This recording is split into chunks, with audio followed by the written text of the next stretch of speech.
Om Swastiastu. Assalamualaikum warahmatullahi wabarakatuh. Salam, salam kebajikan, namo buddhaya, salam sejahtera, dan salam sehat bagi kita semua. Perkenalkan, nama saya adalah Ikomal Arsana MP. Saya selaku Kepala Sekolah di SD Negeri 2 Tingah-Tingah, Kecamatan Geroga, Kabupaten Buleleng, Provinsi Bali.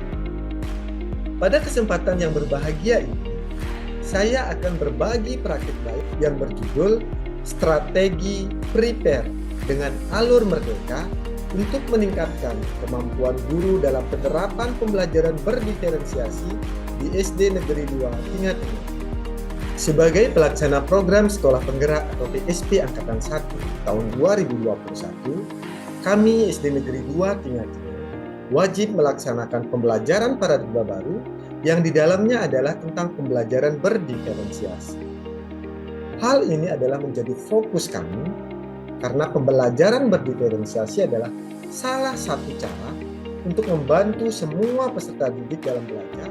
Dari hasil observasi yang dilakukan terkait dengan kondisi di sekolah kami, didapatkan data bahwa sebagian kecil guru, yaitu hanya 2 orang guru dari 9 guru yang ada, yang mampu memberikan perhatian terhadap keberbedaan peserta didik, dan lalu mereka melakukan berbagai usaha-usaha penyelesaian untuk memastikan semua peserta didik terlayani kebutuhannya dengan nyaman dan bahagia. Namun, masih terdapat sebagian besar guru yang secara sadar atau tidak sadar mereka tidak merasakan keberbedaan peserta didik ini. Dan bahkan mereka beranggapan bahwa keberbedaan peserta didik ini sebagai sesuatu yang tidak penting. Selain kondisi tersebut, terdapat juga beberapa kendala atau tantangan yang dihadapi. Antara lain yang pertama adalah rendahnya komitmen guru dalam mencoba dan mempelajari hal-hal baru.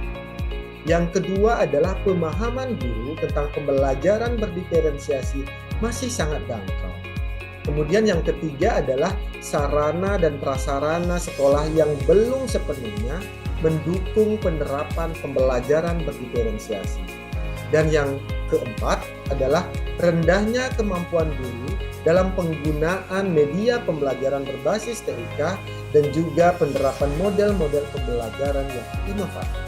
Berdasarkan kondisi dan kendala tersebut, maka saya selaku penulis ingin menyelesaikannya dengan sebuah strategi yang diberikan nama Strategi Prepare dengan Alur Merdeka. Strategi Prepare di sini antara lain paham, rencana, praktik, dan refleksi.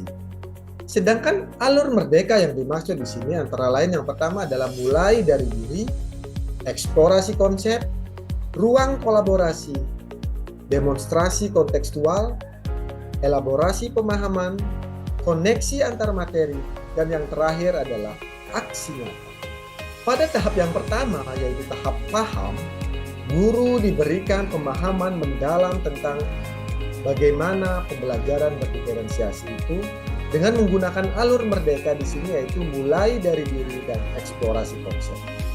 Kegiatan yang dilakukan yang pertama adalah optimalisasi keberadaan CGP yang ada di sekolah. Kebetulan di sekolah kami memiliki 3 orang guru yang sedang mengikuti program pendidikan guru penggerak angkatan kelima.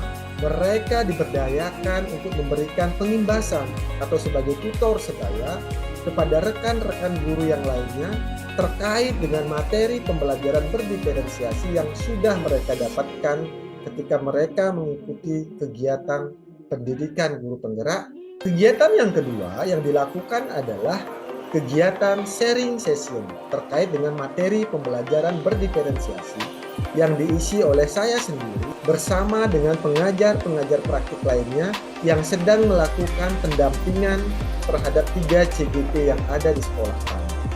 Guru diajak mengeksplorasi cara mengakomodasi kebutuhan belajar peserta didik melalui 3 strategi pembelajaran berdiferensiasi, yaitu diferensiasi konten, diferensiasi proses, dan diferensiasi produk.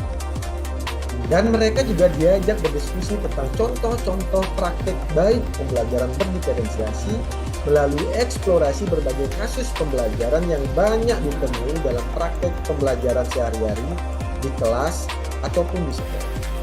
Pada tahapan yang kedua, yaitu tahapan rencana, guru diajak untuk menyusun rencana bagaimana mereka menerapkan pembelajaran berdiferensiasi di kelas dan juga apa-apa saja yang diperlukan dalam penerapan. Alur Merdeka yang digunakan pada tahapan rencana ini adalah ruang kolaborasi dan elaborasi pemahaman. Kegiatan yang dilakukan adalah optimalisasi dari komunitas praktisi yang sudah terbentuk di sekolah kami. Dalam komunitas praktisi ini, guru melakukan alur demonstrasi kontekstual, yaitu membuat rencana pelaksanaan pembelajaran atau modul ajar yang berdiferensiasi. Di samping itu, melalui kegiatan workshop review kurikulum dan penyusunan perangkat ajar, mereka saling bertukar pendapat, pengetahuan, dan pengalaman dalam penyusunan RPP atau modul ajar berdiferensiasi yang akan diterapkan di kelasnya masing-masing. Setelah itu, pada alur elaborasi pemahaman, para guru diajak untuk mengelaborasi pemahamannya tentang pembelajaran berdiferensiasi. Pada tahapan ini juga direncanakan pemenuhan sarana dan prasarana pendukung di kelas dalam penerapan pembelajaran berdiferensiasi. Seperti halnya adalah kelas digital, penataan ruang kelas dengan pengecatan, dan pendukung-pendukung lainnya. Tahapan yang ketiga adalah tahap praktik. Alur Merdeka yang dilakukan adalah koneksi antar materi dan aksi nyata. Pada tahapan aksi nyata, dengan menggunakan pengetahuan dan keterampilan yang telah dipelajari sebelumnya, baik itu untuk membuat rencana, mengimplementasikan, dan melakukan refleksi pembelajaran berdiferensiasi. Setelah melakukan penilaian awal pembelajaran atau asesmen diagnostik untuk mengetahui pemetaan kebutuhan belajar murid yang terdiri dari kesiapan belajar, minat belajar, dan gaya belajar, tersusunlah sebuah RPP atau modul ajar berdiferensiasi, baik itu berdiferensiasi secara konten, secara proses, maupun secara frame. Ada 3 praktik aksi yang dilakukan. Yang pertama adalah pemenuhan sarana dan prasarana pendukung penerapan pembelajaran berdiferensiasi di kelas. Aksi yang kedua adalah memfasilitasi bakat atau minat dan potensi peserta didik dengan sebuah program 13 jenis ekstrakurikuler yang terdiri dari 4 ekstrakurikuler utama. Yang pertama adalah ekstrakurikuler olahraga, yang kedua adalah ekstrakurikuler seni dan budaya. Kemudian yang ketiga adalah ekstrakurikuler karakter. Kemudian yang keempat adalah ekstrakurikuler akademik, dan praktek aksi yang ketiga adalah guru menerapkan pembelajaran berdiferensiasi di kelasnya masing-masing dengan sarana dan prasarana yang sudah dipenuhi oleh sekolah. Dari hasil observasi dan wawancara yang dilakukan dengan guru dan peserta didik, didapatkan bahwa strategi ini efektif untuk meningkatkan kemampuan guru dalam penerapan pembelajaran berdiferensiasi di kelas. Peserta didik menjadi lebih senang dan bersemangat dalam belajar karena sesuai dengan kesiapan, profil, dan minat belajarnya.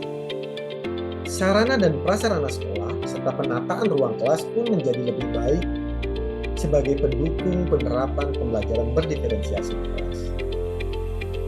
Dari hasil tersebut, hal-hal yang perlu diperbaiki ke depannya adalah yang pertama, perlu diadakan kegiatan berupa in-house training untuk menguatkan kembali penerapan pembelajaran berdiferensiasi di kelas. Kemudian yang kedua adalah melengkapi lagi sarana dan prasarana pendukung penerapan pembelajaran berdiferensiasi di kelas melalui anggaran BOS sekolah, baik itu BOS reguler maupun BOS kinerja, terutama adalah dalam hal pengadaan media pembelajaran. Demikianlah praktik baik yang sudah saya lakukan di SD Negeri 2 Tinari. Mari berbagi dan mari berkarya. Sekian dan terima kasih. Om Santi Santi Santi Om. Wassalamualaikum warahmatullahi wabarakatuh.